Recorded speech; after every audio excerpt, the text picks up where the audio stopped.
Planning plotting আমি কিছুই করি না খুব একটা, কারণ রুদ্র সাহা আছে আমার সাথে, যে সমস্ত প্ল্যানিংটা করে নেয়। আমাকে জাস্ট বলতে লাগে রুদ্র আমাকে এখানে যেতে হবে, বাকিটা দায়িত্ব নিয়ে নেয়। আর ও জানে আমাকে কি করে ভালো লাগতে পারে, এবং আমিও জানিও যেটা পাঠাবে সেটা ভালো।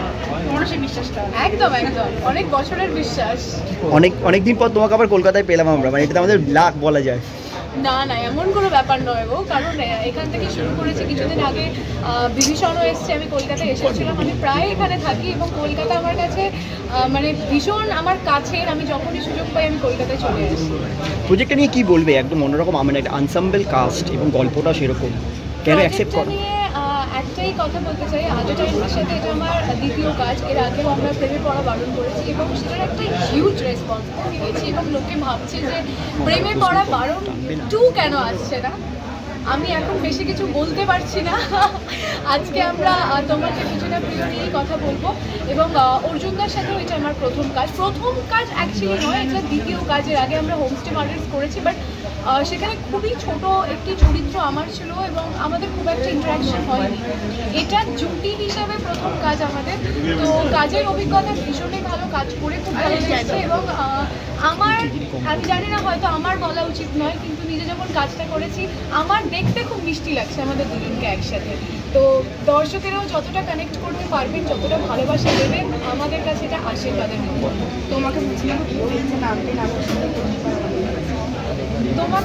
না প্রিয় এই নামটা এমন একটা নাম যেটা বললে আমরা একটা গান কানেক্ট করি, এবং সেটার নামে যখন আমি একটি কাজ করছি, তোমাকে বুঝি না প্রিয়, বাংলার এটা যারা বাঙালি তারাই অনুভব করতে পারে।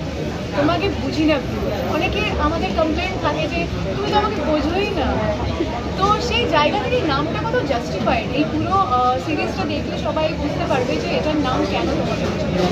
এটা কি সম্পূর্ণ সম্পর্কের ভাঙাগড়ার একটা খেলা দেখতে পারবো? কারণ আমরা একটা টুইস্ট অ্যান্ড টার্নস হিসেবে দেখছি যে অ্যারেস্টের ব্যাপার রয়েছে, পুলিশ সম্পর্কের ভাঙাগড়া নিয়েই গল্পটা, এবং প্রত্যেকটা সম্পর্কে শুধুই ভালো দিক থাকে এমন তো বিষয়টা নয়।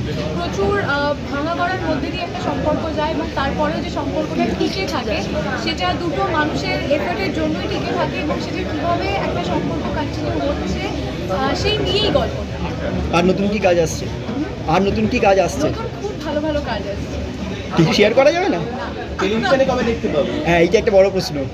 আসলে বিষয়টা হয়ে গেছে যে এত মানে ওটিটি প্ল্যাটফর্মে কাজ করছি, টেলিভিশন কি বলবো একটা বড় কমিটমেন্ট, যেখানে প্রত্যেকটা দিনের রোজ ঘুম থেকে উঠে আমাকে এটা করতে হবে এবং পরপর প্রত্যেক দিন কাজ করতে হবে। সেটা আমার মনে হয় দায়িত্বটা নেওয়ার আগে সব কাজ বন্ধ করে তারপরে এই দায়িত্বটাকে হ্যাঁ বলা উচিত, নাহলে টেলিভিশন কন্টিনিউ করাটা ভীষণ চাপের হয়ে যায়। তো এই মুহূর্তে আমি ভাবছি না, বাট যদি কখনো ভাবতে হয় ডেফিনেটলি আমি তোমাদের সঙ্গে সামনে দুর্গাপুজোর কি প্ল্যান? দুর্গাপুজোয় ঢাক বাজবে, নাচবো, খাওয়া দাওয়া করবো, আর কি। দুর্গাপুজোর জন্য তোমাকে নাকি অন্য একটা রূপে দেখা যাবে? কেন, কি রূপে দেখা যাবে? সেটাই দেখা যাবে, জানি, দেখা যাবে, আমিও দেখবো। কিছু কি মানে সিক্রেট আসছে অনেক কিছুই বলতে পারবো না, আমার হাত পা বেঁধে দিয়েছে।